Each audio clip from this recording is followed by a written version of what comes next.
Yes, we are going to talk about meditation. Meditation on God, of course. Some people call it prayers. Some people call it contemplation. Some people call it going inward. Some people call it connecting yourself with God, etc., etc. But meditation is a must. Without meditation, our lives is not as complete, it's not as happy, it's not as fulfilled as we would like it to be. Some people say that they are going to the church and they are praying in the house, and that should be okay already. So why should we mention even meditation? Yes, meditation is also a kind of prayers, but it's just a little more focused and a little more exact in where we should focus our attention in order to get the result that we desired. That means in order for us to communicate directly with God, we must know how to pray a little bit more focused, more specifically focused. Because meditation is a very natural thing to do, it's a very natural process. Since we are meditating every day already on different subjects of our life. You know, like we concentrate on business, or we concentrate on our lovers, we concentrate on money, we concentrate on possession, we concentrate on some project that we are taking care of, and so on and so forth. So in order to know God, it's also similar like that, similar like doing business, concentration. But concentration on where? That's the only question. That's why to find God is very easy, because we already know what to do to concentrate. It's just we lack of the knowledge of where, a little bit where and how, and then we can get in touch with God right away. That's why we can call this the process, the immediate enlightenment, because God is inside us already. If we just know where, we can just catch Him. And that's the reason why many of us cannot contact with God, and we think to contact God is something unimaginable, something beyond our merit, something is extraordinary, something we could never do it. Only the saints in the past can do it. Only Buddha, only Jesus, only St. Peter, St. Thomas, etc., etc. No. Every one of us can contact God because we are all equally His children. You don't have to believe me. Take the Bible out and then read it. We are all children of God. It's stated in there. And the Buddha say the same, like we all have Buddha nature and everyone can become Buddha. He never say he's the only one and nobody else can become Buddha. And Jesus also said that whatever I do, you can do even better. Or you can do also. All the masters in the past told us that we are children of God and that we can equally find God if we want to. Of course, some of us want, some of us don't want, and that's another question. Yes, whoever wants to find God will find Him. It takes some time more, some time less, because for the opportunity to ripe, for the time to be right, then we'll find someone to show us how. A friend, a guide, somebody who has already know how to do it, just show us, and then we can do it right away because we already have it. We just forgotten where to find it. It's like if you have forgotten something in your pocket and you run around all over and ask you, where's my glass, where's my glass? Sometimes it happens like that. Or you put it on your head, your reading glass, you put it here, or your sunglasses sometimes, then you're too busy occupying yourself with all the important things, or you very, very distressed or something and you forgot, and you keep running all over, where's my glass, where's my glasses, but all the while it's here. If somebody else, happened to pass by, he said, here, right on your head. Isn't that easy? I can tell you because it happened to me. I used to do fasting, I used to do penance, I used to kneel all day, I used to not sleep all night, I used to don't eat for many weeks, in order to pray that God have mercy on me, or that reveal himself to me if he even exists, but he doesn't care. That don't work. It's not the right way. Then one day he brought someone to me and tell me that this is the way. You try it and it works. And it did work right away. But before that, I spent hours and days and months on end just to read all the Bibles, read all the sutra until my voice has no more, and until I collapsed because of exhaustion. And sometimes I run here and there, different country, different temple, different churches, in order to ask the question, where is God? How can I find him? Show me. But, so many things I do. I recite the Bible, I recite the scripture, I do the beads, I do the rosary, I do all kind of things. I recite mantra, I go to Himalaya, I bow to the earth, to the heaven, for miles long. So many things that I did, and it did not work until I found the way. That's it. The only one way is so easy, just like that. Then I saw God. In the form of whatever he chose to appear at that time. I used to sleep with the Bible also. And every morning, every night after work, I read the Buddhist sutra. I pray to both in case I did not know which one was right. Yeah, in case I have forgot, one of them must hear me, but okay. Nada. Yes. So, eventually, when you found the right key, the right method, the right way, God just appeared. And since then, he has been appearing. He has been coming and going whenever he pleased with me, and it's okay because we're always together. And I'm so secured to know that God really exists, that I can always touch him. In my soul, I can always get in touch with him. I can always contact him. And he's always, and he's everywhere, and he's inside me, outside me, he's in the air, he's everywhere, he's in the microphone, he's in the flower, he's in you. All of you are God. So I'm so secured, so loved, so feel so good, so busting. It's not that after meditation, we always 100 times out of 100 get everything we want, because it's not the case. The point is, whether we get what we want or not, we're still happy. And then we find a way to get something else instead. Instead of standing there and stamping our feet and feeling miserable about the things that we lost or the things that we could not get, we become more clever, more flexible, and then we try so many ways to get other things and just enjoy the process. Yeah, that's the good things about meditation. We will be almost always happy. Well, I have to tell you, I just don't want you to have an illusion that when you meditate, then everything will just come your way. It does come, but sometimes the things are not so good. It won't come. And sometimes God gives you some very unusual situation, and if we do not meditate, we will not understand the situation, and we begin to feel miserable if it doesn't go our way. There's always something we can do if we encounter obstruction, what we have in the store of wisdom inside, and after we gain it through enlightenment. And that's why most of the people, they worship the saints and the renunciates, the priests, the monks, etc.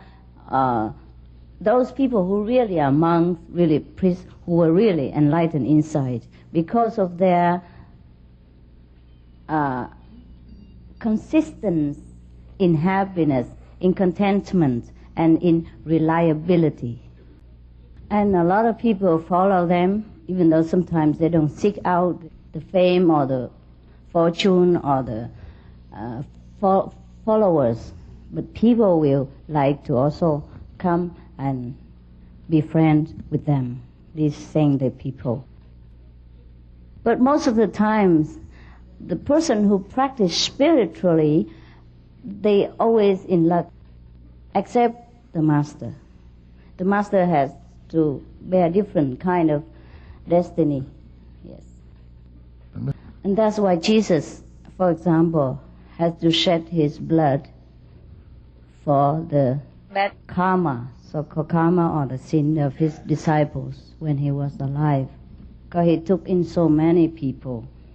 And sometimes he has to share their burdens invisibly. And that's why he had to suffer. Otherwise, as an enlightened master, he never ever has to undergo any hardship at all, because the whole universe worshipped him. The same with other spiritual teachers of all time. Sometimes, most of the time, they have to undergo a lot of unpleasantness, or physical suffering, or sometimes mental torturing. But they don't feel it as a suffering. They would feel also an honor to be of service to God. But generally speaking, the students of any master enjoy happiness, enjoy luck, enjoy fulfillment of any desire they ever have in life, be it physical, mental, or emotional, and of course spiritual. And when they leave the physical body, they go direct to heaven. There's no doubt about that. So in order to be happy in this physical life, not to talk about heaven yet, in order to be happy here, to live a pleasant life here, and to be a more intelligent person here, we should meditate. I hope I did not offend you. You are intelligent, very already, but we have not used enough of our brain power. We use only 5% or 10% yet, and we are already so clever. We invent so many things, and suppose if you meditate, use more of your brain power, of course you'll be more intelligent. Not that I want to offend you. The average people use only up to 10% of the brain power. That is a fact known to every of us, scientifically proven. So where do we put the other 80%, 90%? Is the waste. That's why we are not a complete being. We don't feel complete. We feel frustrated. We feel weak because we haven't used our complete power. So meditation we can also call in another way is that to make use of our complete power. That is what the meditation for. Or that's what the meaning of meditation, to harness our complete might so that we become almighty, just like God, or at least like the children of God. Otherwise, we don't have enough energy to sometimes take care of a small problem or small things, and we do not do always things completely to our satisfaction because we lack power, lack wisdom. So to know God is to know ourselves completely. And when we know ourselves completely, we know God. Then, because we are one with God, we are just like Him the way He made us. Because God made man in His own image. That's why sometimes in the meditation we see God appear also in the form of, look like us, human beings. just some form so that we can see, we can feel, we can talk to Him. Otherwise, God, of course, is everywhere. God is formless. But most of the time, since God is formless, we contact Him by contacting the light, because God is light and God is the Word. This vibration that emit throughout eternity and reverberate all over the universe. And that's when we can see the light, when we can hear this reverberating music, that is when we know that we know God.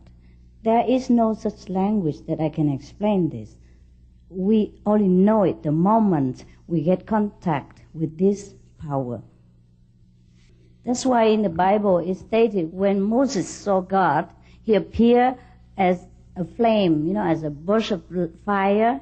And when Some saints of the past heard God spoke, His voice like the sound of many water.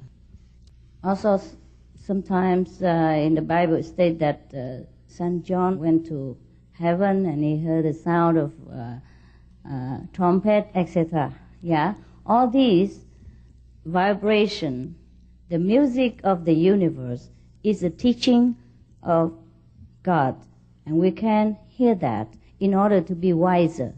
And the light is the glory of God manifested so that we can know ourselves that we are also the essence of light. And when we see the light, we become brighter. We become more loving, more content. And then we know ourselves better and better. We know our greatness. And we know the glory of heaven. Of course, we were talking about the inner world. When we even close our eyes, forsake this physical body and our surrounding, we enter the kingdom of God. We see the heaven. Heaven also exists, as scenery speaking. Heaven also exists as a place if you want to go there. Heaven also exists as the blissfulness that we feel in our heart. Heaven also exists in the love that grows each day with our contemplation. I have tried my best to explain what is unexplainable. I have tried my best to describe what is the indescribable. The human language has no power to describe the happiness we feel the moment of enlightenment. And we can be enlightened like that every day in our life if we begin to do the right meditation and contact ourselves with heaven. And that's why in the old time, when Jesus, a great master like Jesus or Buddha, taught mankind this way to contact heaven, people were so grateful, so happy, and they worship him. It is also good if we want to worship a master, but it's not necessary. Most of the masters, they're very humble. They don't want any kind of physical or mental worship. They just want to make you a master. They just want to make you realize that you yourself are children of God. You yourself are great. He wants to make you as great as you should be. Because no master ever think that he's better than anybody else, because he knows that everyone is equal in every sense of this world, here and in heaven. But it's such a human nature that if someone teaches them something so blissful, so rare, like heaven on earth, of course they mostly worship that person. We can do, if we still feel we need to worship any master, but the best form of worship is to become master yourself. I mean, master of your own life, master of your wisdom, master of your destiny, master of your own sincerity. Be true to yourself in every day. And we can only do that when we know ourselves completely as who we really are. Then we can be truthful. We can live our life in a master way.